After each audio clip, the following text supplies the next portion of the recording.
이 시간 하나님이 우리에게 주시는 말씀은 창세기 3장 14절부터 24절까지의 말씀입니다. 한 절씩 교독하도록 하겠습니다. 여호와 하나님이 뱀에게 이르시되 내가 이렇게 하였으니 내가 모든 가축과 들의 모든 짐승보다 더욱 저주를 받아 배로 다니고 살아있는 동안 흙을 먹으리라.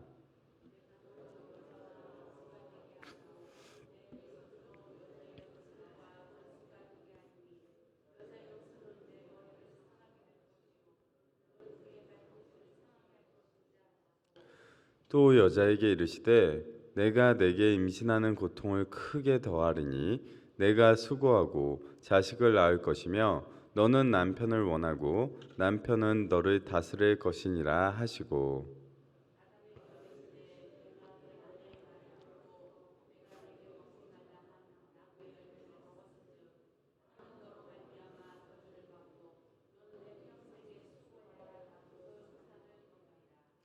땅이 내게 가시덤불과 엉겅퀴를 낼 것이라 내가 먹는 것은 밭의 채소인즉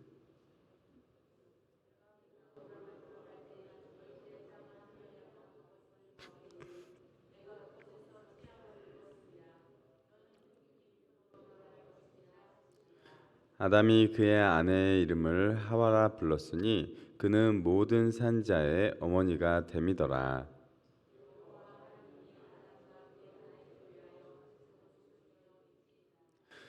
여호와 하나님이 이르시되 보라 이 사람이 선악을 아는 일에 우리 중 하나같이 되었으니 그가 그의 손을 들어 생명나무 열매도 따먹고 영생할까 하노라 하시고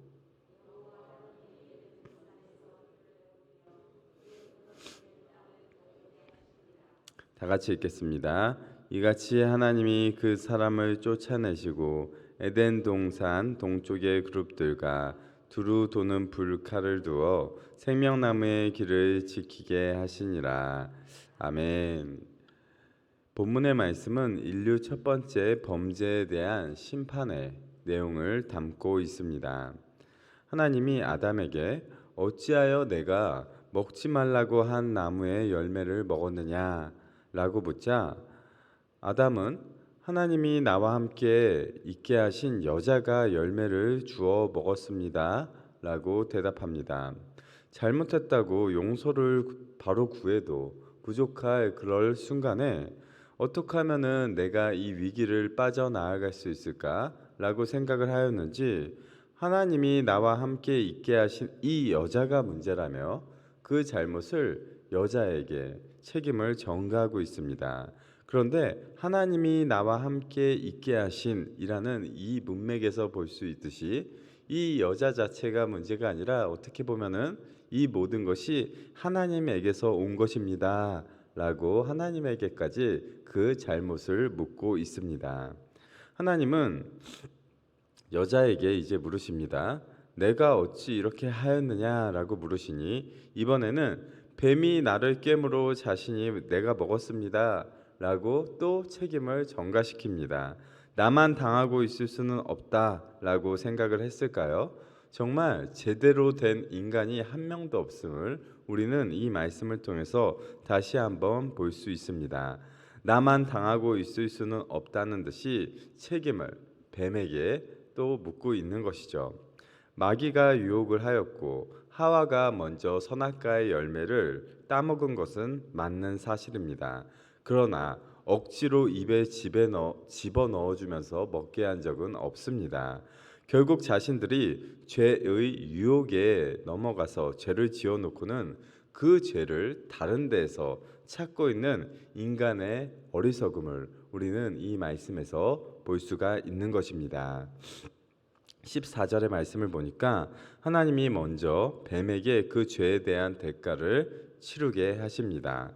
뱀은 모든 가축과 들의 모든 짐승보다 저주를 받아 배로 다니고 살아있는 동안 흙을 먹게 되는 저주를 바로 이 선악과와 연관되는 이 죄의 사건으로 인하여서 뱀이 그 죄를 이제 하나님께 당하게 되는 것입니다.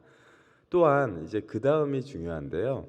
여자로 원수가 되게 하고 후손 역시 원수로 지내게 되는데 여자의 후손은 뱀의 머리를 상하게 할 것이다 라는 말을 듣게 됩니다. 신체에 있어서 머리는 가장 중요한 부분이죠. 그래서 우리가 오토바이를 타거나 자전거를 탈 때, 심지어 어린이들이 킥보드를 탈 때도 다른 보호 장치는 하나도 하지 않아도 머리에 헬멧은 쓰고 그것을 이용합니다. 머리가 다치면 몸의 모든 부분에 영향을 미치기 때문입니다. 그러니까 머리를 상하게 한다라는 것은 우리에게 있어서 가장 치명적인 상처를 입게 된다라는 것을 의미합니다. 여기서 이야기하는 여자의 후손은 1차적으로는 교회, 성도들을 의미하고요. 궁극적으로는 예수 그리스도를 지칭합니다. 그러니까 예수 그리스도가 사탄의 세력을 더 이상 회복 불가능하게 멸망을 시킬 것을 바로 지금 이 말씀을 통해서 이야기하고 있는 것이죠. 뱀 역시 여자의 후손을 상하게 하는데 그가 입히는 그러한 상처는 머리에 입히는 것이 아닙니다. 발꿈치를 상하게 하는 아주 미약한 그러한 상처를 입히게 될 것입니다. 머리의 상처에 비하면 발꿈치의 상처는요, 시간이 지나게 되면은 자연적으로도 치유가 될 수 있을 정도의 너무 보잘것이 없는 상처입니다.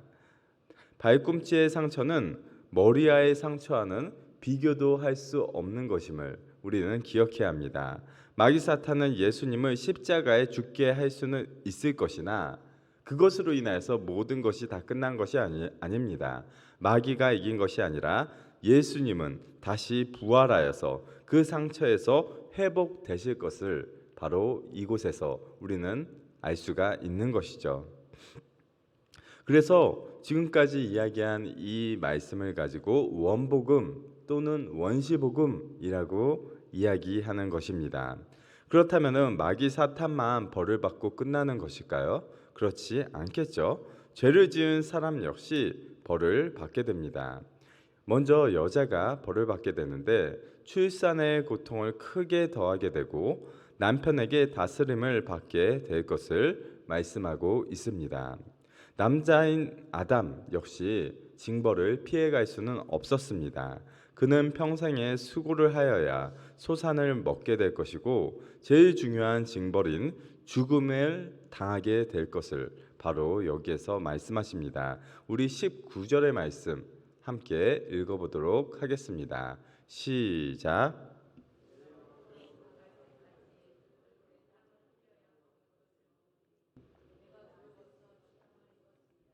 너는 흙이니 흙으로 돌아갈 것이니라 하시니라. 아멘. 흙으로 창조가 되었으니 죽어서 우리의 육신이 다시 썩어지고 흙으로 돌아가게 될 것을 말씀합니다. 그런데 흙이 지금 두 번 반복되어서 우리는 흙으로 창조되었고 죽어서 흙으로 돌아가는구나, 이렇게 그냥 이 말씀을 가볍게 받아들일 수가 있는데, 흙으로 돌아간다는 것, 이것은 무엇을 나타내는 것입니까? 바로 인간이 죽게 될 것임을 바로 말씀해주고 있는 것입니다. 그러니까 인간의 죽음은 원래부터 그렇게 창조가 되어진 게 아니라 인간의 죄로 인하여서 말미되었음을 우리는 알 수가 있는 것이죠. 이렇게 하나님은 엄중하게 죄에 대해서 심판하십니다. 정의롭고 공의로우신 하나님은 죄와 절대로 함께 하실 수 없으며 그 죄를 그냥 두고 지나가시는 분이 아니기 때문입니다. 인간과 마귀 사탄은 하나님의 심판을 절대로 피해갈 수 없었으며 그들이 지은 죄에 대해서 결과를 치러야만 했던 것입니다. 이렇게 상황이 암울하게 돌아가는 과정 가운데서도 우리는 한 줄기의 빛을 발견하게 됩니다. 바로 21절의 말씀입니다. 21절의 말씀을 함께 다시 읽어보겠습니다. 시작. 여호와 하나님이 아담과 그의 아내를 위하여 가죽 옷을 지어 입히시니라. 아멘. 하나님은 자신의 벌거벗음에 대해서 부끄러움을 갖게 된 인간을 위해서 가죽 옷을 친히 지어 입혀 주셨습니다. 이 가죽 옷에서 우리는 하나님의 인간에 대한 끝없는 사랑을 발견하게 됩니다. 또한 이것은 인간의 죄에 대한 첫 번째 희생이자 구약 속죄 제사의 원형으로 보기도 합니다. 가죽 옷을 짓기 위해서는 무엇이 필요합니까? 동물의 가죽이 필요합니다. 즉 인간의 옷을 하나님이 만드시기 위하여서 어떠한 동물은 희생이 될 수밖에 없었던 것이죠. 구약에서 인간이 지은 죄를 동물에게 대신 전가를 시키고 그 동물을 희생시키는 제사를 하나님 앞에 드리는 것처럼 아담과 하와의 원죄 후에 하나님이 지어 입히신 이 가죽 옷이 그렇기 때문에 우리 인류에게 주어진 첫 번째 희생 제사가 되기도 하는 것입니다. 또한 이것은 장차 인류의 죄를 대신 담당하실 예수 그리스도의 희생의 죽음을 예표하는 사건이 되기도 합니다. 하나님은 나의 죄의 문제를 해결하시기 위해 독생자 아들 예수 그리스도를 이 땅에 인간의 몸을 입혀 보내주셨고 또한 나의 죄를 대신 지고 십자가에 달려 죽게 하셨습니다. 이렇게 큰 은혜가 지금 언제 이루어진 것입니까? 인류 최초의 죄로 인하여서 심판을 당하고 있는 그 순간에 죄에 대한 대가를 치르고 있는 죄에 대해서 징벌을 당하고 있는 그 순간에 하나님이 가죽 옷을 입혀 지어 주심으로 인하여서 바로 하나님의 크신 사랑을 우리에게 보여주고 있는 것입니다. 하나님의 징계 안에는 그 안에도 사랑이 담겨져 있고 은혜가 들어 있는 것입니다. 우리 부모님들이 자녀들을 혼낼 때 미워서 혼내는 것이 아닌 것처럼 이 아이가 이번에 이 잘못을 분명히 깨달아 알고 더 좋은 자녀로서 성장해 나아가기를 바라는 사랑을 담아서 훈육을 하는 것처럼 우리 하나님 역시 인간에게 죄를 물으실 때 벌을 내리실 때도 절대로 우리를 싫어하시고 미워하시는 마음으로 주시는 것이 아니라 그 안에도 사랑이 담겨 있음을 우리는 기억해야 하는 것입니다. 이 말씀을 기억하면서 오늘 하루도 주 안에서 기뻐하고 감사하면서 보낼 수 있는 거룩한 주일이 될 수 있기를 간절히 축원합니다. 아멘. 기도하겠습니다. 하나님 아버지, 인류의 첫 번째 그 죄로 인하여서 사람들에게 심판이 내려지는 그 순간 가운데서도 하나님은 친히 가죽 옷을 입혀 지어 주심으로 인하여서 사람들에게 사랑을 보여주심을 이 말씀을 통하여서 다시 한번 확인하게 하시니 감사를 드립니다. 우리는 너무나도 연약합니다.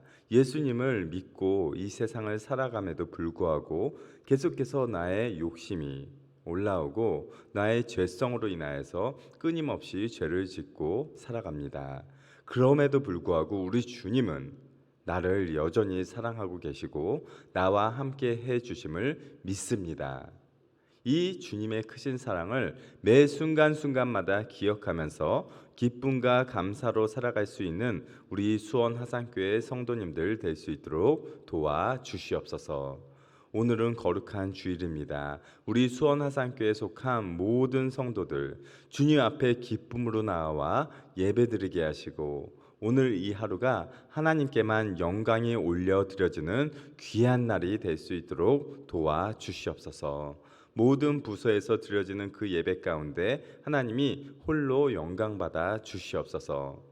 또한 더운 날씨 가운데서도 오고 가는 길을 주님이 안전하게 지켜 보호하여 주시옵소서. 또 코로나 바이러스가 다시 너무나도 많이 창궐하여 걱정이 되는 가운데 있사오니 하나님이 우리 모든 성도들을 눈동자와 같이 지켜 보호하여 주시옵소서. 이 모든 말씀 우리 구주 되시는 예수님의 이름으로 기도합니다. 아멘.